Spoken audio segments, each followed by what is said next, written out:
Well, the nation's top law enforcement officer told Congress, under oath, to their faces, with trafficking survivors sitting in the room behind her, that a convicted trafficker was transferred to the same level facility, which is a claim so easily debunked that it took me roughly 4 seconds and a government website to do it. But sure, the Attorney General of the United States doesn't know how her own department works. So on Wednesday, Attorney General Pam Bondi appeared before the House Judiciary Committee, and Representative Deborah Ross of North Carolina decided to ask her some fairly straightforward questions about why convicted trafficker Ghislaine Maxwell was transferred to a minimum security prison camp in Texas, a facility she was, by the Bureau of Prisons' own rules, ineligible to be housed in. What followed was one of the more revealing exchanges of the entire hearing, because she agreed Maxwell shouldn't get special treatment, claimed she had nothing to do with the transfer, and then said something that is provably, demonstrably false. Let's watch this hearing, and I will break it down later in the video. The unanimous consent? Yes, please. All right, the gentleman is recognized. Mr. Chair, I have a few unanimous consent requests. I would like to submit into the record this New York Times article titled "Alex Pretty's Friends and Family Denounce Sickening Lies About His Life." I also would like to submit this Daily Mail exclusive interview with Vice President J.D. Vance titled "J.D. Vance Refuses to Apologize to Alex Pretty's Family After Spreading ICE Assassin Claim." One more. My last submission request is a New York Times article titled "FBI Agent Who Tried to Investigate ICE Officer in Shooting Resigns." Without objection. Thank you. The chair now recognizes the gentlelady from North Carolina. Thank you, Mr. Chairman. Attorney General Bondi, I think you and pretty much everybody else here and throughout the country believes that convicted sex offenders don't deserve special treatment or privileges in prison. And yet Ghislaine Maxwell, Jeffrey Epstein's co-conspirator, received perk after perk in prison. In July, she had a 2-day interview with your deputy and President Trump's former defense attorney, Todd Blanche. Just days after that, Maxwell was transferred from a federal correctional institution in Florida to a minimum security camp in Texas, which she, as a sex offender, would normally be ineligible for. At this new facility, as the ranking member talked about, and by the way, it's nicknamed Club Fed, we've heard reports that she's been afforded special privileges: puppy time, private workouts, personal mail, secretarial services. Attorney General Bondi, does a convicted sex offender like Ghislaine Maxwell deserve special treatment and privileges in prison? Yes or no? Let me be crystal clear on this. No. And Thank you. let me keep going. No, let me keep going. Perfect. Well, I did not know she was being transferred. I asked you yes or no. She was not transferred to a lower Mr. Chairman, level. please stop the clock and remind the witness of the rules. One rule she needs to understand here. And I'm glad that we're agreeing. So when we're agreeing, we can move on to some other things. But I want you to know that every time she does get these perks, and it's been publicly reported, that the folks she's abused, the survivors who are sitting here, they see themselves as being denied justice. They feel re-traumatized. And I'm glad that we agree on that. But she should not be in that prison. And she needs to be moved back to a maximum security prison as soon as possible. But what she has told another committee here is that she won't cooperate with them unless she gets clemency from Donald Trump. It's just crazy to consider that she can be wielding this kind of influence within the administration. But that begs the question: who ordered her to be transferred to the minimum security prison that she was ineligible for? Who signed off on the special privileges? Was it Mr. Blanche? Was it one of your other subordinates? So please, can you tell us who sent her there, since you don't agree she should be there? I said I do not agree she should receive special treatment.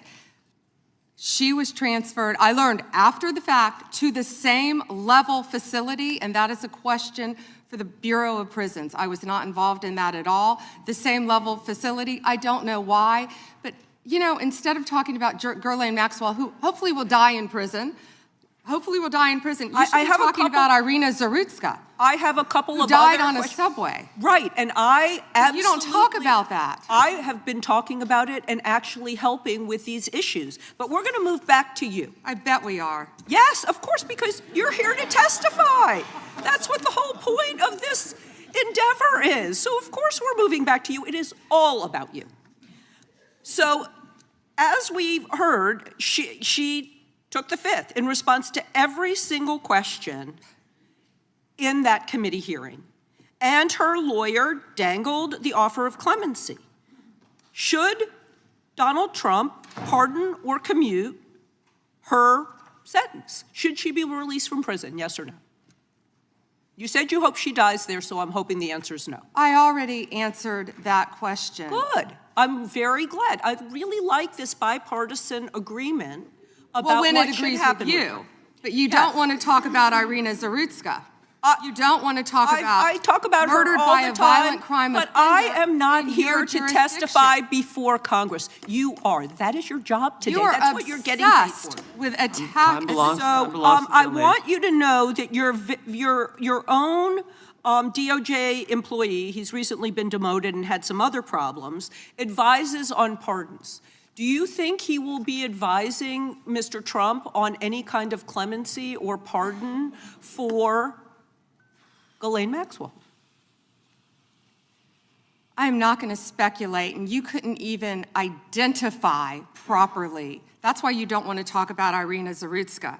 You couldn't properly identify her relative. I absolutely It's embarrassing. have been, and her family, by the way, appreciates all of the condolences, all of the help, everything that our law enforcement in North Carolina has been doing to help her family. Her family feels well treated. Thank you, and I yield back. Gentlelady yields back. Gentleman from California is recognized. I'd ask unanimous consent to enter into the record an article by former Attorney General William P. Barr entitled, "Why Pam Bondi Didn't..." Okay, if you're sitting there right now feeling like you just watched someone simultaneously agree that a problem exists and then refuse to explain how that problem came to be, you're right. That is exactly what happened. But here's what you need to know that wasn't in that exchange. First, and this is critical, she told Congress that Maxwell was transferred to the same level facility.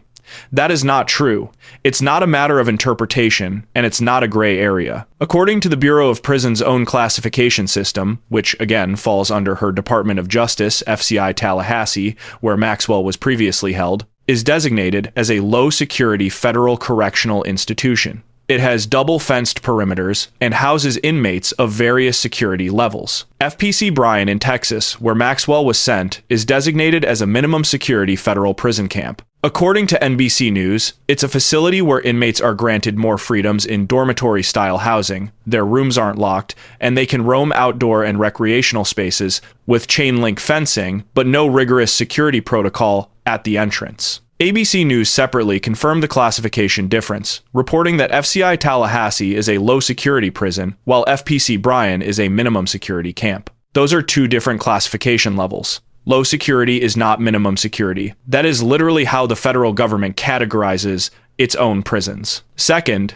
and this is the part that should make you furious, Bureau of Prisons policy explicitly states that inmates with a certain offender status are considered to have a public safety factor that requires them to be placed in at least a low-security facility. As Senator Sheldon Whitehouse detailed in his formal demand letter to the BOP director, the policy specifically says that individuals like Maxwell are, quote, not appropriate for placement at an institution which would permit inmate access to the community, i.e. minimum security, end quote. For Maxwell to end up at FPC Bryan, someone had to grant a waiver. According to CNN and NBC News, only one person can approve that waiver, the administrator of the BOP's Designation and Sentence Computation Center. Federal prison consultant Sam Mangle told NPR that Maxwell was the first person he was aware of with her type of conviction who had ever been housed in a federal prison camp, and his assessment was blunt. Quote, to transfer her to a camp, strings had to have been pulled, end quote. Third, and I want to be really clear about this, she says she was not involved, but she is the Attorney General of the United States. The Bureau of Prisons sits under the Department of Justice. She is the head of the Department of Justice. This transfer happened days after Maxwell sat for a 9-hour, 2-day interview with Deputy Attorney General Todd Blanche, who, by the way, was Donald Trump's personal criminal defense attorney before joining the DOJ. During that interview, according to transcripts released by the Justice Department itself, Maxwell said she never witnessed Trump doing anything inappropriate and called him, quote, a gentleman in all respects, end quote.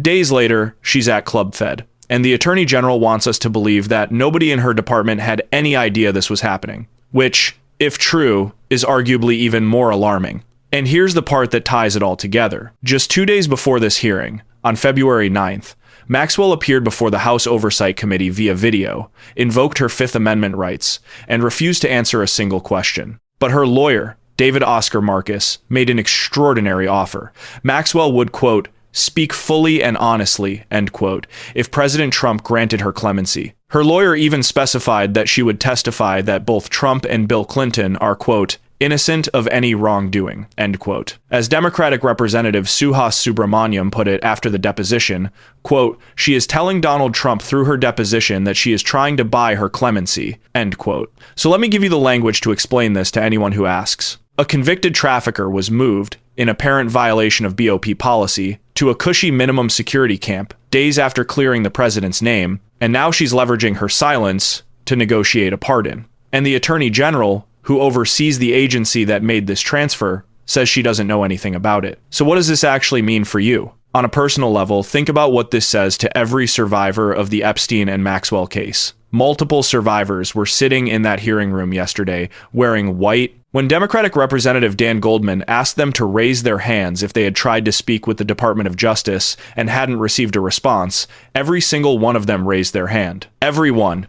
These are people who were victimized as minors, who watched their abuser get moved to a facility with puppy training programs and work release opportunities, and who can't even get a meeting with the DOJ. Meanwhile, an inmate at FPC Bryan named Julie Howell, who told a reporter she was disgusted by Maxwell's transfer, she got moved to a federal detention center in Houston. So the Bureau of Prisons apparently can act swiftly when it wants to, just not in the direction you'd expect. On an institutional level, this is what the erosion of the rule of law looks like in practice.